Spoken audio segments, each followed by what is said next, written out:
Welcome to Vox Stream, a Kill Team podcast where we aim to help players of all skill levels supercharge their game and separate the signal from the noise.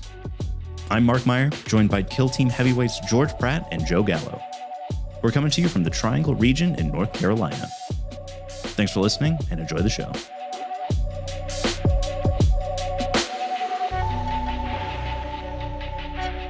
So this week on the show, we got some more details on 3rd edition. Definitely want to go over some of that. Want to talk a little bit about Nova. Also played against George for our league game this week. That's going to be exciting stuff.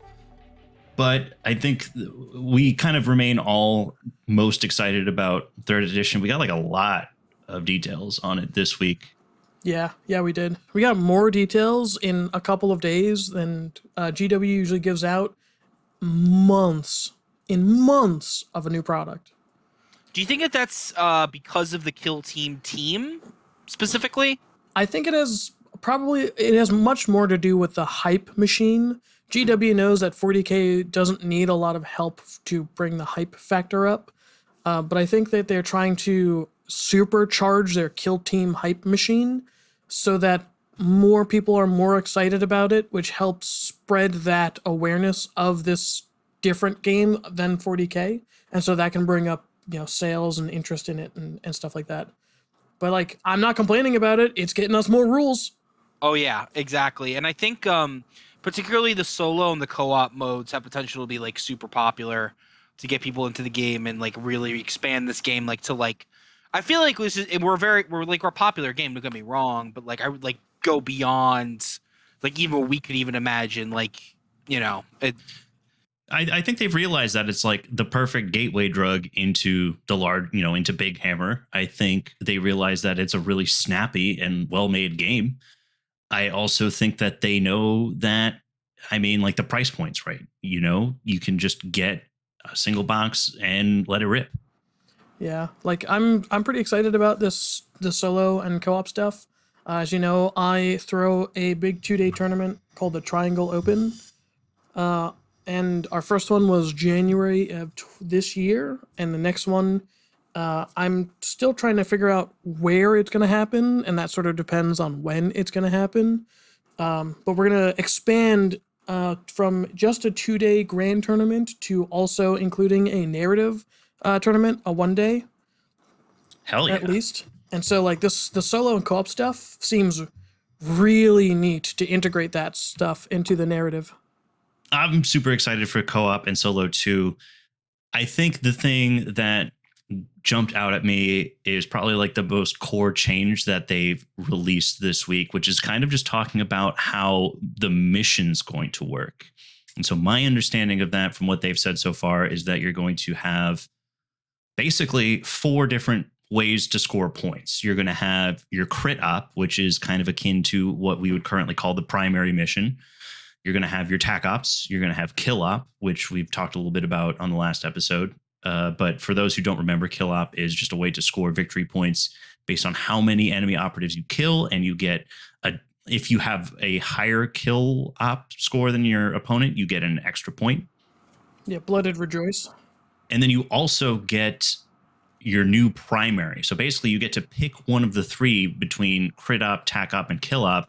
And somehow you're able to score more points on that as your primary. That is a little bit hazy how that system works. I think the way that it works is that both players don't come to a game knowing what the primary objective is.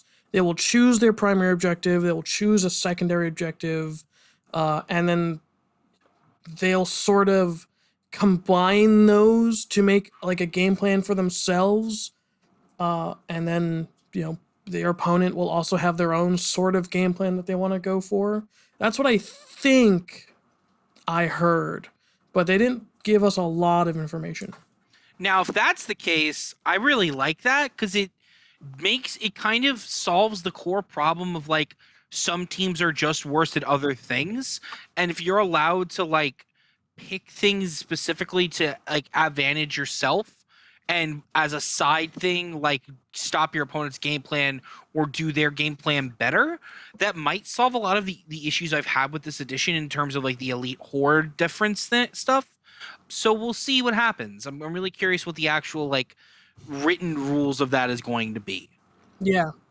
I agree. I think that it's going to be really interesting in the sense where, obviously, like to George's point, having your own game plan and thinking about how you're going to approach the game is going to change dramatically. But I think the other thing that's going to change dramatically, thinking about this idea of you have a primary op between your three sort of main missions, just the idea of counterplay is going to become so much more interesting. Knowing like what a team is likely to pick between crit op, tac op, and kill op as their primary, it's just going to add such a like another layer of depth into this sort of larger like theory of mind of the game, trying to just sort of think one step ahead of your opponent. And it will Yeah, actually really reward you dedicating yourself to a team, because if you're able to like really understand like that extra layer of depth in your team, in addition to understanding the depth in other teams, it sounds like that you're going to be really rewarded for that. We talk about how it's like been near perfect like towards the end of this edition, but I mean it really sounds like they're really making great improvements. Yeah, I could not agree more. The kill team design team, say that 5 times fast, I dare you. They have a good track record. They don't tend to whiff too often, and when they do, they tend to course correct pretty quick. Yeah, it's like literally I think the only like bad metas we've had have been over within less than 6 months. Yeah. What do you guys think about the somewhat well substantiated rumor that the game is going to be played with 3 objective points? Okay. I saw that. I'm a little iffy on that because here's the thing. If things stay the way they are regarding like APL, so like if elites are on still on 3 APL and are as lethal as they've been, there's a very good chance, and especially if they ended up buffing their toughness, as it looks like they might have based on the marine wound counts we saw from the The co-op from the thing? co-op thing, that might swing the other direction and make elites very hard to deal with. So let's make the assumption that it is 3. What do you think about what I just said regarding elites? I don't know if that'll make elites better, because what that will do is make it it gives them more flexibility, and that only half their operatives instead of most of their operatives or all of the operatives need to be on a point. But that also means that horde teams can also more easily focus and hammer the reduced objective number. Yeah, it would be so much easier for a horde team to just sort of spoon feed the minimum number of operatives onto an objective to hold it and keep everybody else back to push in the next turn. Yeah, and here's the thing too. That actually leads me to believe that it is 3. That means probably all the Gallo Dark maps got redesigned too. Yeah, probably, because they did say that they had new map packs for Galadark and everything. Now that is very exciting. I love Into the Dark, so I'm really excited to see some new maps. Yeah, me too. I think like aside from a few things that need to be changed about some teams, like Galadark is a very solid alternative way to play the game. I mean, I think it is only okay at best, but I'm also usually, I am usually outnumbered in that opinion, so I'll continue to be outnumbered in that opinion. It's fine. Yeah, shut up. Okay. No. I understand. We've had this conversation a couple times, George, and I think open is the best way to play the game because it has the most tactical depth. While Into the Dark is just how do doors and obscuring work. yeah, Yeah. that's fair. I think there's something we're missing too, in that the equipment that adds terrain might actually add a little more or solve a little more of your problems, George. So like if you're able to add like heavy barricades, for example, like that might be super helpful, clearing up some of the worst maps, like in terms of that are like super open. But bear in mind, the boards may not be as open as they used to be for some of the Into the Dark maps, and it's a lot in the air right now. Yeah, we just don't know quite enough. which I want it all. I want to know now. Like it's like, oh, so frustrating. I mean, we should be getting more info at Nova. I know, So. but like we got like a full month, and they're just gonna do these stupid little teases, and Listen, it's fine. We get the teases right when we're done with Nova. Space Marine 2 will come then out. We'll just yes, play exactly. that in between teases. Absolutely. There you I'll go. be playing my Sons of Dorn, and I'll feel very good about myself. And I'll be probably mainlining a Marine team because I'm going to be so Marine the hell up. You're gonna be Marine pilled immediately. I mean, bro, I'm telling. I mean, hell, we basically got confirmation that Intercession is going to be something in the new edition with the new the. I mean, Phobos and Legionary and Nemesis Claw are guaranteed to be in. Yeah, so we got some version of those somewhere on the pictures they took from the terrain, but those are going to remain to be the most popular teams. Like, people love the Marines. The fact that they're so customizable, the fact that they're solid and pretty easy to play most times. So it's going to be interesting to me is like solving the core issues they have with the activation gaps and stuff like that. And I wonder if their solution is all the changes we've seen thus far, in addition to making them like a minimum 14 wounds or something like that. Yeah, I think if they do make Space Marines 14 wounds at like a base, and then Intercessors maybe even higher than that, I think that's that's a solid increase to their ability to survive things, because that's a tough breakpoint for just dudes just one shot a Space Marine. Yeah, exactly. I mean, I know, for example, like Trevor in our community was like, yeah, I'd be totally good with Meltas and Plasmas just not being in the game anymore, which, I mean, obviously, I think we need to have something that can one-shot a Space Marine, but like you should have maximum one of those things on a team. Yeah, or I mean, two if you're guardsman and you hit on 4s. in my opinion, I think that armor penetration is the strongest mechanic in the game, and for some teams to have it in droves and for other teams to not have it at all, and for it to be just an absolute, kryptonite for something like Intercessors, it does create a problem. I'm a Space Marine hater, so I don't really care that it's a problem. as previously stated, shut up. I am interested to see what they tweak for the defense and saves mechanic, since the defense is no longer a statistic. I mean, yeah, the easy answer is everything has defense 3. That's the easy answer. But maybe that's not the right answer.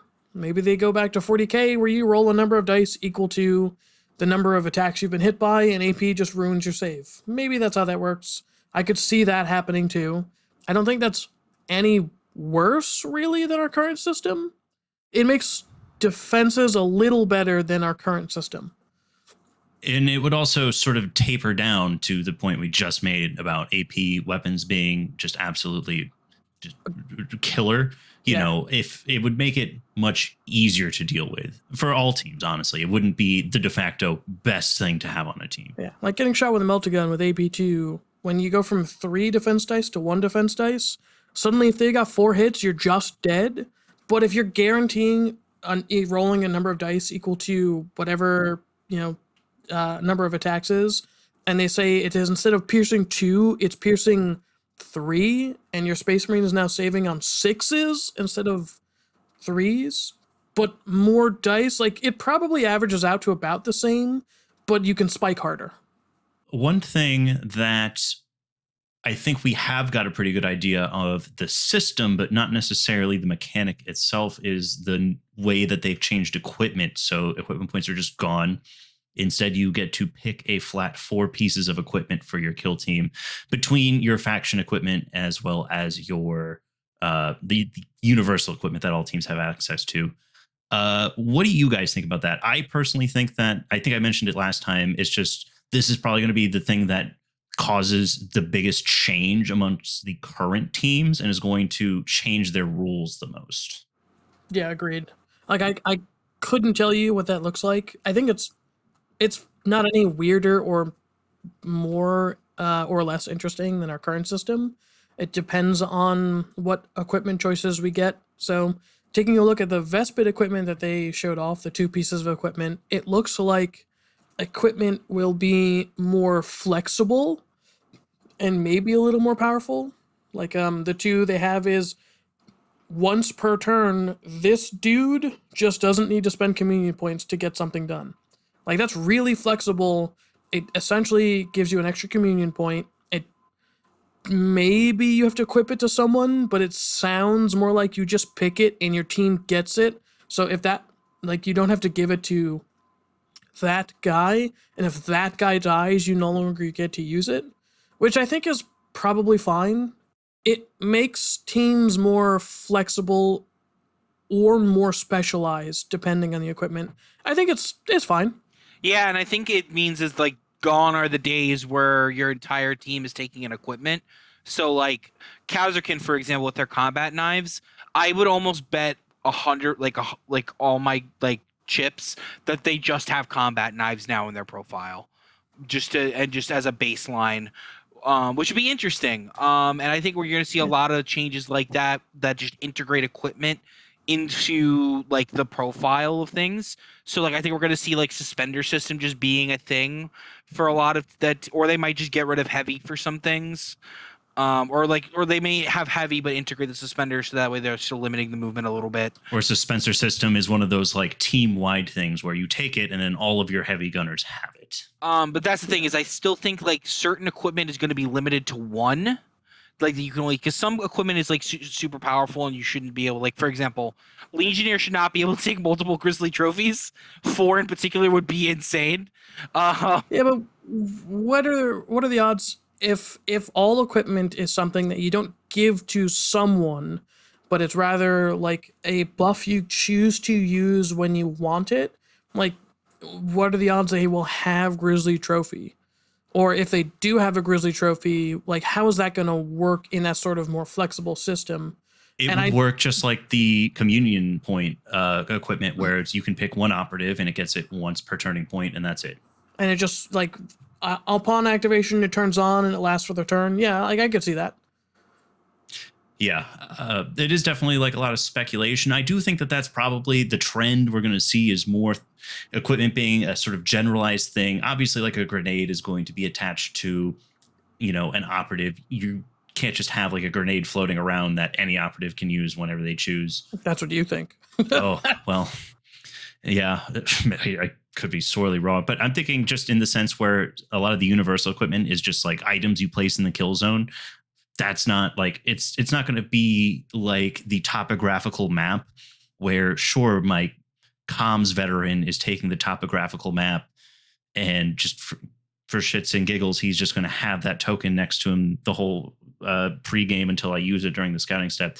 Same thing for example with the Hearthkin Salvagers with their token that lets, or what our friend what our friend Mitch affectionately calls the step stool, which allows them to traverse for free over traversable things. It's a token that an operative has to have, but it's really just a thing that exists in the kill zone. So I think we're going to see more stuff like that, where it's things that exist in the kill zone, in addition to obviously what we've talked about, these sort of team-wide buffs. Yeah. Teams that will not be getting team-wide buffs are the Compendium. They're getting axed. Listen, rip Compendium. It's fine. Yeah, let's get a hot take. Fuck them. Like we'll. Hey. No, I'm no. I went undefeated with High Fleet. Yeah, no, that's why I'm saying that, George. Listen, just get better. No, I mean, no, it's not even that. I mean, I was playing Justinian. I don't want to hear it. Anyways, but no. Specific. I really want to say like some of the competing teams are just not balanced. There's a reason why like Chaos Demons and High Fleet and Talons do well, is they're just not balanced for the modern game. And I really wish that this had kind of been done sooner, because it's you get people doing ridiculous things, and I would rather see bespoke versions of those teams with new models or upgrade kits than the. I mean, everybody would. The point of the Compendium was that until they got their bespoke kit, there was a fallback for it. Yeah, but I mean, people will still play the Compendium teams. Let's be honest here. 100%. From what I've seen from the data cards and everything, it won't be that difficult to convert the Compendium teams over. So, like, I'm sure there'll be conversions and they'll be floating around and it'll be fine. They will just continue to be slightly underpowered, which isn't any different than how they are now. Yeah. But that's the thing is it might swing the opposite direction because the overall power of the game might have been brought down. So like for example, we saw the Or Commando card, they got rid of Relentless. Now it's Ceaseless, right? He should have always been ceaseless. Daka Yeah. Boy was too good to begin with. All of the shooting operatives on Commandos were too good. Are too good. That's my point. Is that if that's the trend they're going with, that everything is toned down, the compendium may actually be stronger in comparison. No, I doubt it. Because like I've played the strong in quotes compendium teams. I played Chaos Demons, I played High Fleet, I've played Talons, I've played Comorite. Like I've played the good compendium teams, and they feel difficult. Doable but difficult. Like I won that league with High Fleet, and the only games that weren't extremely close were when I was playing newer players. Like even the game against you where you were playing Justinian, that was still like a 5-point game. It was still a close game. Yeah, that's fair. And I think people overreacted. I mean, I'm thinking of a very specific content creator that I'm not going to say, that we talked about on Discord. And like what? Ooh, drama. No, it's not. It's not literally.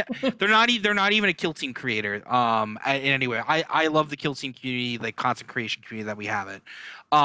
What I get upset about is when people, when motherfuckers step in our house and start telling us how our game should be when you didn't play this edition at all in any sincere way, and start telling us about list building and stuff like that. When like the game as it is has been incredibly popular, more and more people are getting into it.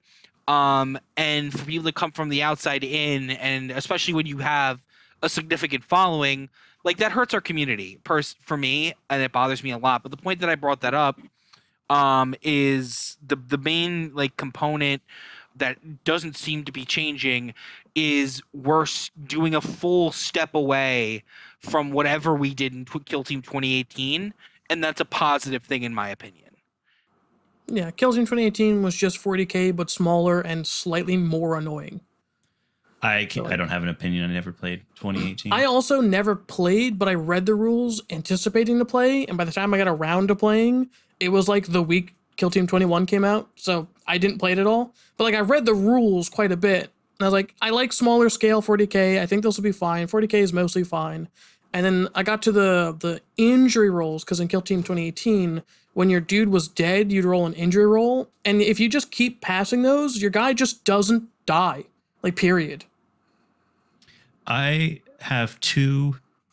I'm not going to call them hot takes. I've got two lukewarm takes and a hot take on things that are going to happen to commandos based on what we saw in the data card. Lukewarm. Group activation is going to be an ability on a card. The Grot and the Bomb Squick are both going to have it. They're going to group activate like people have been asking for a while together. The Rocket Boy is going to lose Relentless as he's got it now, where if he doesn't move, he gets Relentless. He's going to get the equivalent of what has become the standard heavy weapons bipod. If he hasn't moved, he's going to get a cult reroll, where he can reroll any of one number. And then the Knob is getting an extra attack. I think those are two lukewarm and a hot take, but I think your order is wrong. What do you got for me? I think the Rocket Boy change is the hot take. Because I think the Rocket Boy is incredibly powerful as he is now, but he takes a lot of setup to make it work.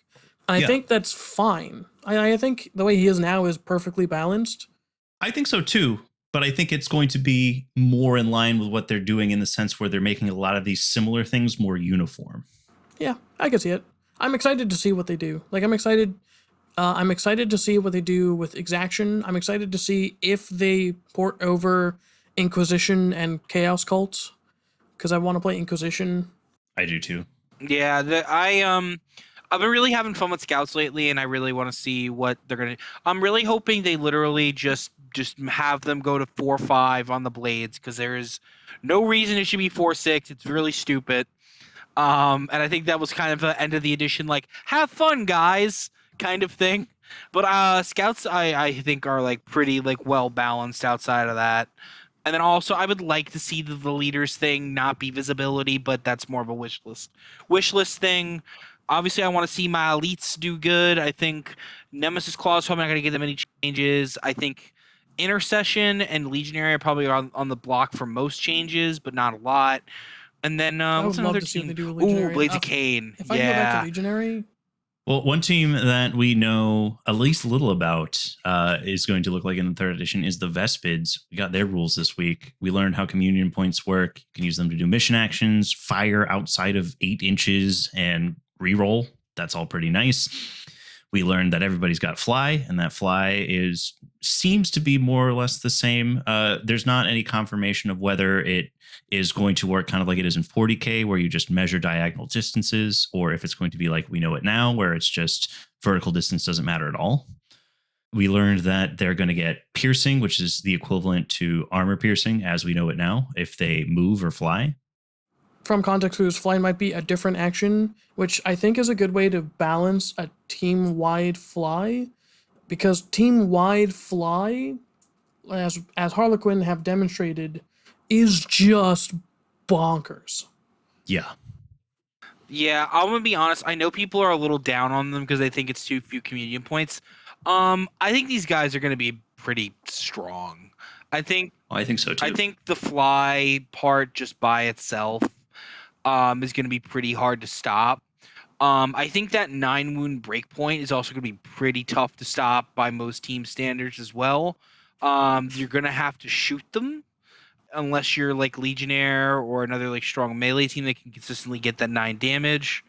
I don't know. It's there. I really need to see them play first because it could be entirely true that they get too few communion points. I'm not sure.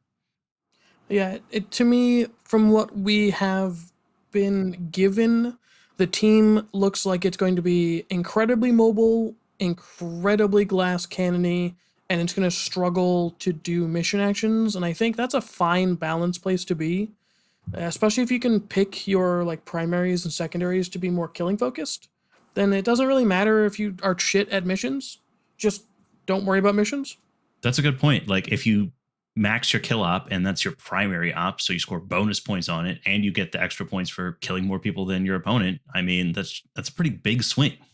Also, there's 3, like if we're running on the rumors, then it would be 3 objectives, and so you maybe don't need as many communion points to do mission actions. I also think that there's going to be like some of the operatives will have things around it, like the long sting. I think the long sting is going to be able to fire the full board either at a reduced cost or without using communion points at all, maybe. I think that the leader is going to either be able to do free mission actions or is going to generate additional communion points. I mean, obviously, this is conjecture because we don't know any of that, but knowing the way that they write abilities or have written abilities on operatives in the past, I think those aren't, jumping out of line. Yeah, those aren't hot takes. Those are lukewarm at best. I'm really curious what the Aquilons are going to look like. I really like the Aquilons. They look super sick.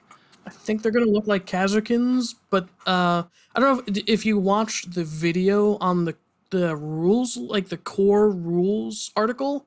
But the designer said that that the Aquilons are gonna start the game with like tokens that you put on the board, and then over the course of the game, the tokens will move up the board, but also be removed one at a time, and so your Aquilons will drop onto those tokens, and so.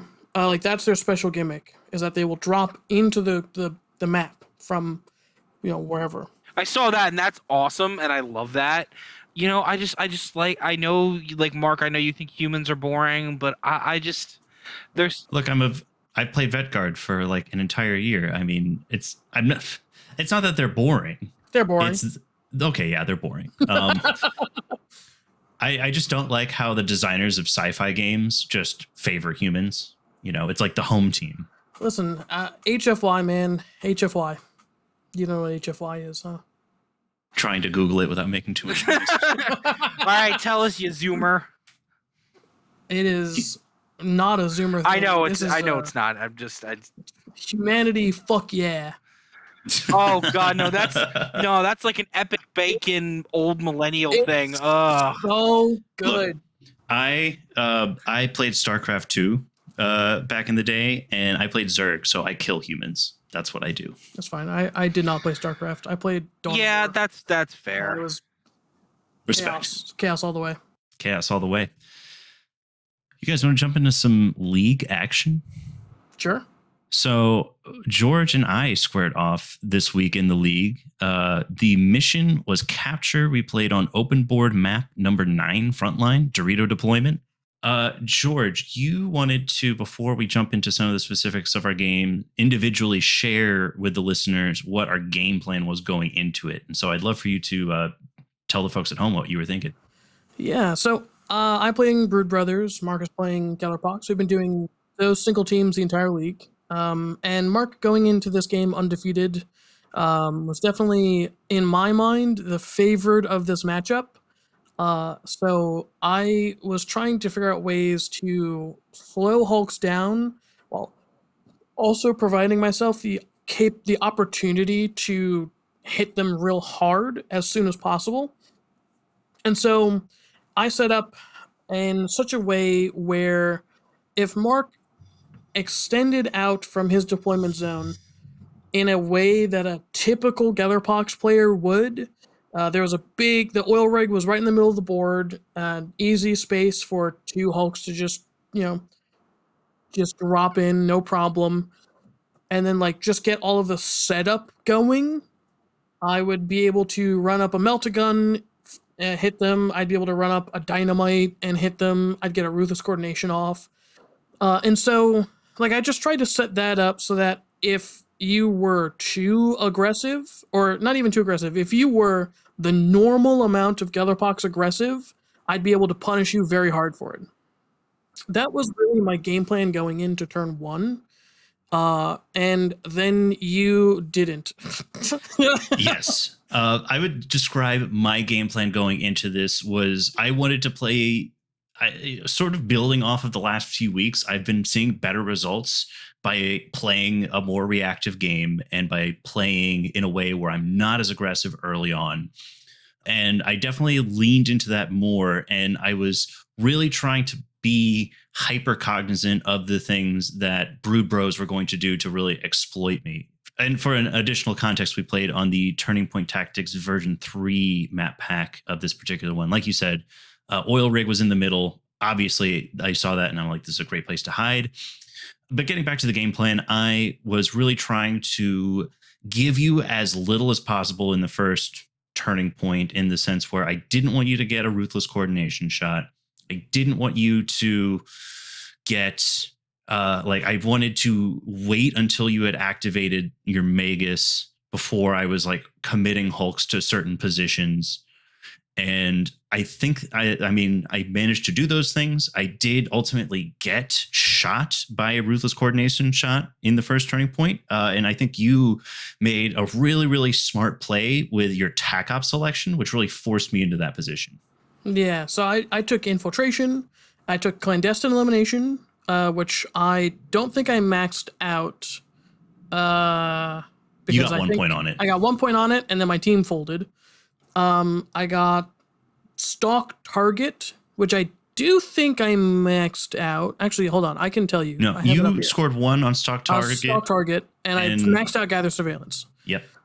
So I put the stalk target on his lumberghast on turn 1 because he was positioned to just run up the middle of the board and stage and just go wherever he needs to go for turn 2. I mean, that's his job, but that also means he's the stalk target dude. And so I ran someone up into the middle of the board because I just had to wait you out, and you're doing a really good job of waiting me out, which forced you to stay a little far back from the cover so that you wouldn't give me a stalk target point. But that allowed me to set up a ruthless coordination shot on my Magus, who was already activated, but could just easily see your entire base from where she was. Absolutely. And you proceeded to pump a pretty good amount of wounds into that Hulk with your sniper via ruthless coordination, and then your And then I just ran up a sapper and cracked him. Yeah, the crack was the real thing. You brought me down to 3 wounds. Felt real bad. Fortunately for the Lumberghast, he was facing a 7-wound team, and he just kills those guys. Yes, I did win initiative on the second turn, which allowed me to get a double charge with the Lumberghast into, I guess it was 2. I don't know. I felt like they weren't the most critical operatives to your plan. It was the veteran and the icon bearer. But I still felt really good about it because if I didn't win initiative, the Lumberghast was going to die without having done anything. And that's not a great place for me to be in. Yeah, that was definitely the right call. They were not critical pieces to my game plan, but they were critical pieces to that flank. And Absolutely. so like that sort of crushed my flank over there. Now that we're going into the game, what I think is super interesting about this game is that it was a very close game. It was 14-19, so you beat me by 5 points. It was much closer than the score at the end would have you think, though. I mean, 5 points is a really close game to begin with. I would say so. But like my dice spiked once, your dice spiked once, my dice whiffed once, your dice whiffed once. Like dice was not a factor in this game. You won because I made mistakes and you capitalized on them, and you did an excellent job of capitalizing on my mistakes.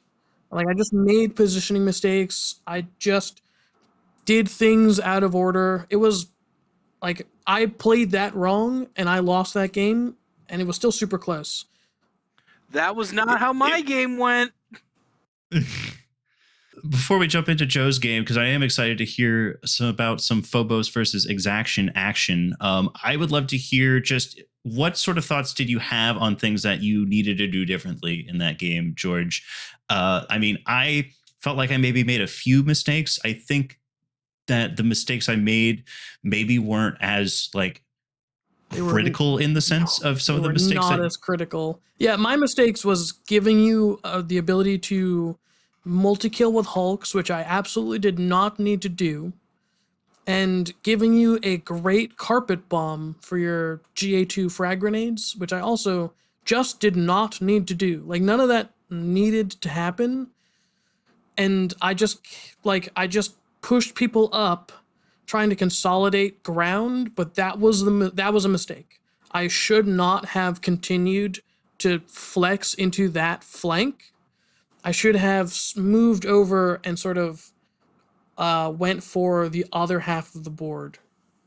Yeah, I think that would have been a good play, especially in the sense where Volgrar died on the right flank or my right flank in the third turning point, and I had a Hulk over there, but it would have been pretty easy to overwhelm that flank if that was what you chose to do, especially in the sense where you can really kind of control what's happening and how I'm able to reinforce that flank with the Magus.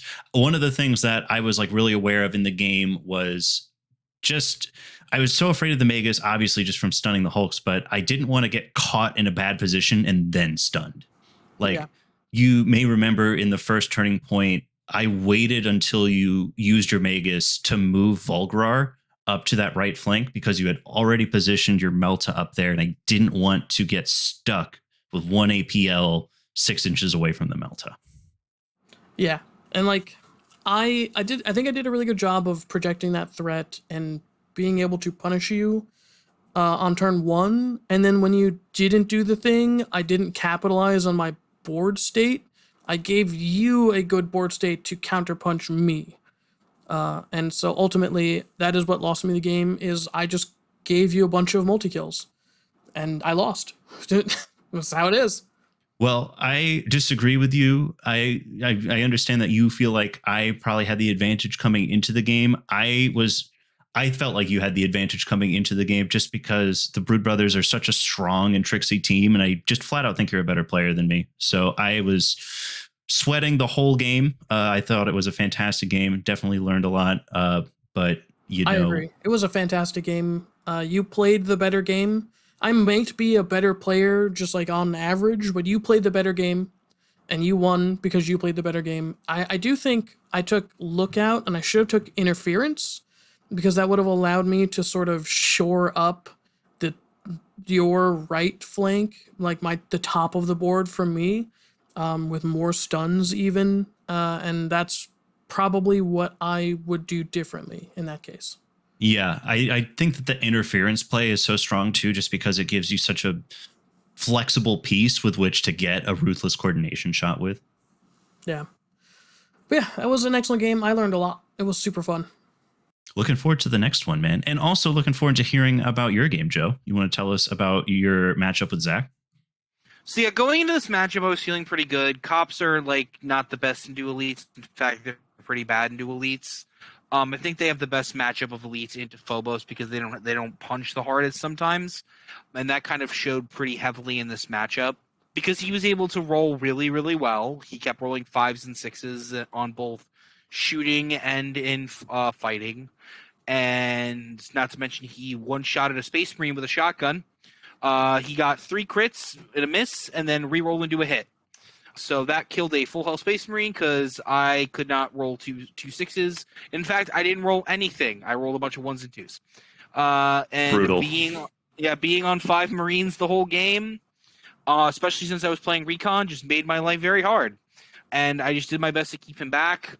I mean, I'll give you another example of how hot he was rolling. I mean, he was consistently getting like multiple crits on the sniper, even with the lethal 5. I know that like you're gonna roll multiple crits, but like, yeah, no, he was like consistently rolling 6 mortal wounds, and like that's half the health of a Phobos operative. It doesn't matter how much you save from there on. Like you can wipe out their injury with Feel No Fear and whatever, but it's like they just become much harder to like do anything with outside of the mission. Specifically, like I said, losing that Marine on collapsed my entire left flank.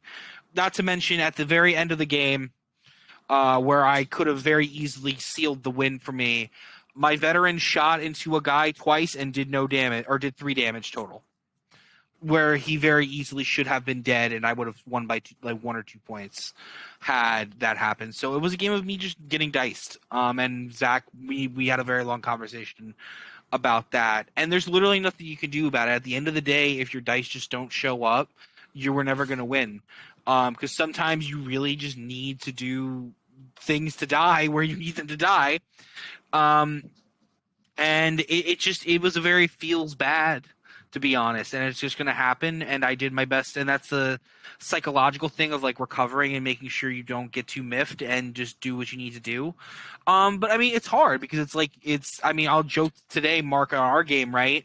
You know, we try your best, but you don't succeed. Like, it's literally you're trying your best, but your dice won't behave. Yeah, I mean, it's the hardest part of the game because it's something you don't have any control over. Absolutely. So it's like, and that's why so many times you really got to rack your brain over certain decisions, because there are certain decisions that are very dependent on the dice. And even though if the dice are heavily in your favor, like especially like when you're hitting on like 2s and stuff like that, it's entirely possible you can roll a bunch of 1s. I mean, Mark, we played our game today.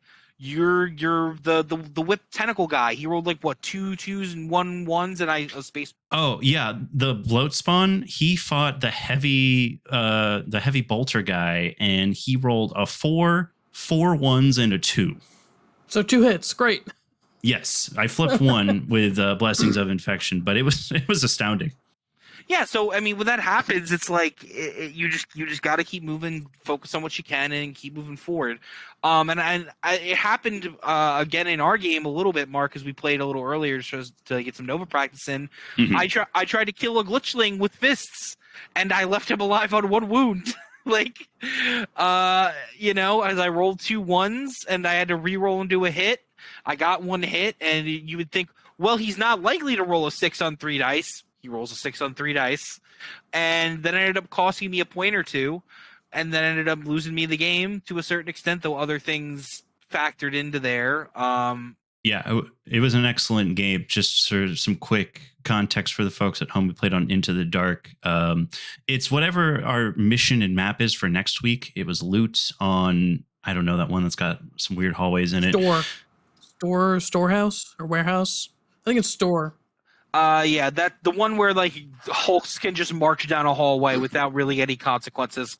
Because it's like such a tight and narrow hallway, and even your best fighters, like even legionary fighters, are just like not gonna succeed in that hole if you got a bunch of Hulks. And to kind of reel back a little bit to my game with Zach, it's part of the reason why I like scouts is because they either hit on 2s or have a bunch of rerolls. Yeah, I can't believe that all of the shotguns hit on 2s. Like, what the fuck, dude? Yeah, there's Space Marines that hit on 3s, and shotguns always hit 1 better than what the standard is. Yeah, but like, what are you saying that like a bunch of 4 shotguns that hit on 2s is a little overpowered? Is that what you're insinuating? I think let's just give them 4 6 shotguns that hit on 2s while we're at it. You know, exactly. one of the most overtuned teams in this game's history. I don't That's want not to true. hear. Chaos Cult was the most overtuned team, and then I said Ravagers one. just I looked better. said one of. Brute I didn't Bros say. isn't that overtuned. No, I'm talking It about is- Gellerpox. What? Gellerpox are not over. I mean, they're a little overtuned, but they're also really hard to play. That's sort of their balancing factor. Is if you're not good at Kill Team, you will never win with Gellerpox. If you're good at Kill Team, I don't know how you lose with Gellerpox. Yeah, I know. When is the last time Orion lost anything? I mean, he's lost. We had a conversation about it when we played at the team tournament. Right, but I'm saying it's a very rare he loses with Gellerpox is my point. And don't get me wrong, it's a testament to him as a player, absolutely. But, you know, when you have a great player like Mark as well, you know what I mean? Like, it's very hard to deal with. I will say I understand the criticism. I think the thing that makes Gellerpox so strong is part of the reason that I liked Vetguard so much when I played them last year is it's just I feel like they don't have a lot of bad matchups. I don't think I really feel afraid about any particular team when I get matched up into a random matchup. Nor should you. Yeah. Yeah, it's just because, I mean, at the end of the day, you would think it's like, oh, well, the Hulks will only are saving out of 5, but it's like, when you, with the 5 of Feel No Pain, when you're, like, even doing average rolls on that, like, Got about 26 wounds, I think the stats say. Yeah, I mean, it should be 24 wounds. If you're rolling a 5 or a 6 about a third of the time, it should average out to about a 33% increase in wounds. Yeah. Oh, yeah, it's, Patriarch's only got 21. which brings up an interesting point. You've only got 4 of them. It's no big deal. Oh yeah, it's fine. Yeah, but the variance on the team is what makes it like if you can spike the Feel No Pains and like you're gonna win that game, or if you make no Feel No Pains all game, you're just gonna lose that game. Absolutely.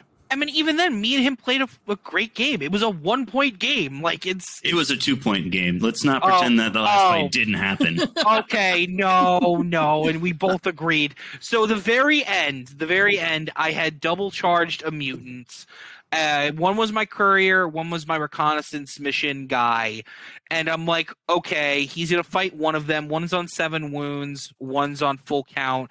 He fights the guy on full count, and I'm like, it's 2-3 damage with Relentless. We're fine. He rolled. I rolled a 6 and then a bunch of 1s and 2s, and I re-rolled the 1s and 2s into 6s. Yeah, It easy. was all 6s, and I rolled into a 3 and 2 1s, and then I re-rolled just because I have to, otherwise I don't get this point. And I obviously didn't get a crit. So, ridiculous dice outstanding. It was a 2-point game, which statistically speaking likely should have been a 1-point game. Hey, I won a game against Eddie with pre-buff Hyrotech Circle because I charged and fought one of his dudes, and I required a crit or I would lose. But I got the crit, and I won that game. Well, sometimes you got to make the big gambit, you know? And that's the thing. What's another thing I like about scouts? They can just guarantee that sometimes, which is awesome, and that's how I play sometimes. The fact that with the aspirant, aspiring aspirant or whatever it is, emboldened aspirant. The fact if you're like on like a couple wounds or whatever, you can give them the buff to not be injured or something like that. And a guy's like on 4 wounds, you can give them the buff and punch somebody with a crit for 4 wounds, right? So that that's really part of one of the reasons I really like scouts too. And I'm actually feeling pretty good about scouts going into Nova specifically. And I kind of went back on them, like I said, for the previous reason, is I like how consistent their shooting and fighting is. And I get very tired of playing elite teams when they're just like, I just can't roll, and I would much rather be something more reliable than just deal with I rolled a bunch of 2s and 1s again. I just rolled a bunch of 2s and 1s again. I just rolled a bunch of 2s and 1s again. Just play Brute Bros with Lookout and just have all of the crossfire tokens. Or just play scouts and have occult rerolls in pretty much everything you have, especially in those 2-2 shotguns. Just play Exaction. I mean, they roll really well. They've got rerolls. But even then, they balanced. It's not ideal. And they hit on 4s too, so they hit on the shotguns hit on 3s. The melee dudes hit on 4s, but they've been given cult ambush rerolls in melee. It's pretty. I don't know It's definitely better than the one reroll they got hitting on 4s. I think Zach. Now that we're talking about Exaction, I think Zach is an absolute Chad playing the Space Cops. Because Yeah. God, I want to play Exaction so bad. I want to be so good with Exaction. And I just don't get the team. I don't get them. Them and Starstriders, I do not get. I just am so bad with them. Yeah, I get it. I mean, because I just played Jimmy 2 with scouts against Starstriders. Starstriders are just really hard. Starstriders are super fragile. You have to play super focused on on your auras and stuff like that, and make sure everything's like perfectly spaced out. And I mean, people have definitely figured out how to play them well, but sometimes you just run into a Space Marine go boom, and it makes life real hard for some other folks. Chainsword Go Burr is bad for Starstriders. Yeah, and it is what it is, and that's the other thing is I'm curious, like what is Gellerpox gonna look like in this new edition?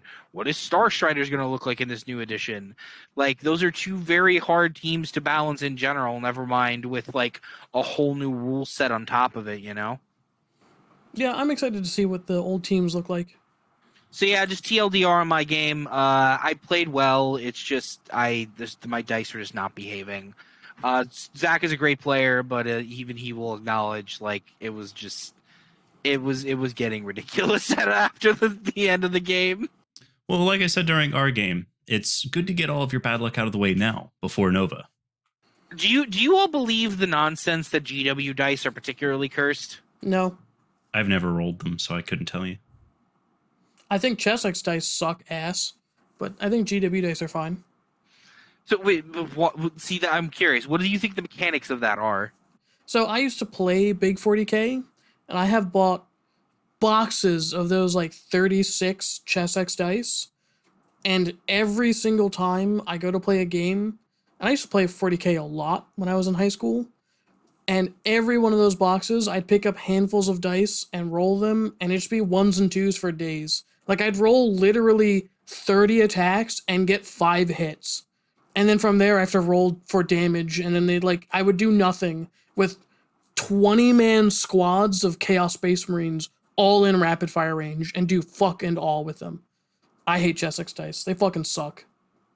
Well, what doesn't fucking suck is Nova, which when this episode releases, we are all going to be en route to Nova. And I'm really excited. I know you guys are.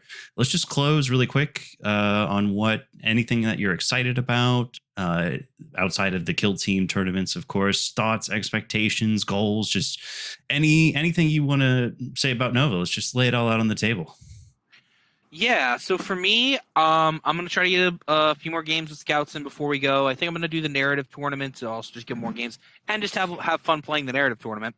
Team tournament will be a good warm up for the Grand 2. And I really had a fun time last year. I'm really just interested to go meet some of the folks that I've met on various Discords and stuff like that. And I'm really excited to represent this podcast with our team since we are we're our team Vox Scream. So, yeah, we are Team Vox Scream. Just shut up. You're traitor. Look, let me talk to your team's captain, and maybe we can get a trade going. I am the team captain. What do you need? We would like you. You know what? Fair. So it makes sense. Like, make it make sense. Listen, if you beat the team, then I'll join Team Vox Scream. There you go. That's there you got it. This is the deal we're making. Okay, fair enough. I think that's fair, but unfortunately, me, Mark, and Eddie are going to have to crush you in the team tournament. That just has to happen. You heard it here first, folks. It's gonna go down. Yeah, no, I'm gonna face George, and I'm finally gonna get over my anxiety about beating George and Mark and actually win where it matters. Oh fuck! Am I gonna have to play against Days Hunterclade again? Oh, dude, that's gonna suck. It's whatever. I mean, we'll see. I mean, she's really good with them, and it's hard, dude. It's hard. That's hard. That's really hard. No, see that, you know what else is hard? Potentially playing like Ace, Orion, Shane, can you roll a crit? Any of those guys in the potentially the first round of the tournament and the grand. Sure, absolutely. Yes. Well, yeah. So I'm just honestly, I would love to win a golden ticket, and I think it's actually very achievable since like everyone that's probably gonna get tops are already gonna have their golden ticket. So like 6th or 7th place might get the golden ticket. Who knows? I think you're gonna need to get to like 5th at the lowest. Well, we'll see. Either way, I would like to get first and not have to worry about it. That would be great too. But you know, I don't know if my play's there yet. I'm just really excited. I'm going with all my closest friends to play Kill Team with, and it's going to be a great time. And yeah, go for Dorn as my Space Marine scouts are Imperial Fists. He's already taken the Space Marine pill. I mean, I've always loved Space Marines. What do you mean? I'm actually pretty excited to go to Nova. I'm only doing the team tournament and grand tournament, but that means that I'll have Thursday to walk around Nova. This is the 3rd Nova I will be going to, and I have literally never walked around Nova and seen what it's about. Like, I don't know what's there. I assume there are things and people there. I know that there are board games, ? Well, like, I don't know. I've never walked around. Well, you can get shit-faced with Andy and crew and play Magic. Oh, but that requires me playing Magic. I like Magic. I just don't like Magic that much. I don't like Commander. They play Commander. I don't like Commander. I think that's a totally fair statement. I still like Magic. Yeah, I like Magic too. I play Arena a little bit.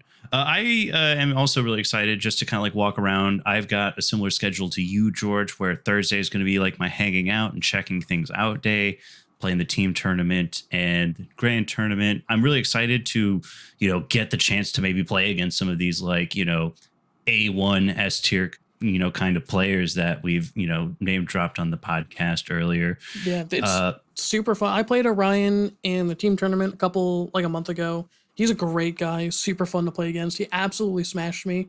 I played Can You Roll a Crit at New York Open 2? I think it was 2, maybe 1. At last New York Open, it was a Legionary mirror match on Into the Dark. That was a super fun, super tight game. And like, he was an excellent player to play against. He's super nice. Yeah, and I just think about how much I learn when I play against you guys, and via that same thought process, I would love to just see what I can learn by playing against some of these, you know, nationally recognized players. My goal, I want to go over 500. I'd like to win at least half of my games. I think I can manage that. Yeah. Last Nova, I won my bracket. So I went 1 win, 2 ties, which I lost on tiebreakers, and a loss on day 1 at Nova last year. So I got put in the 1 win, 3 loss bracket, and then I swept my bracket because I tied to people in bracket 1 and 2 and just lost on tiebreakers because Nova doesn't do ties. Man, I'm so excited. It's nearly here, guys. Thanks again for hanging out. This is Fox Scream, over and out. Peace.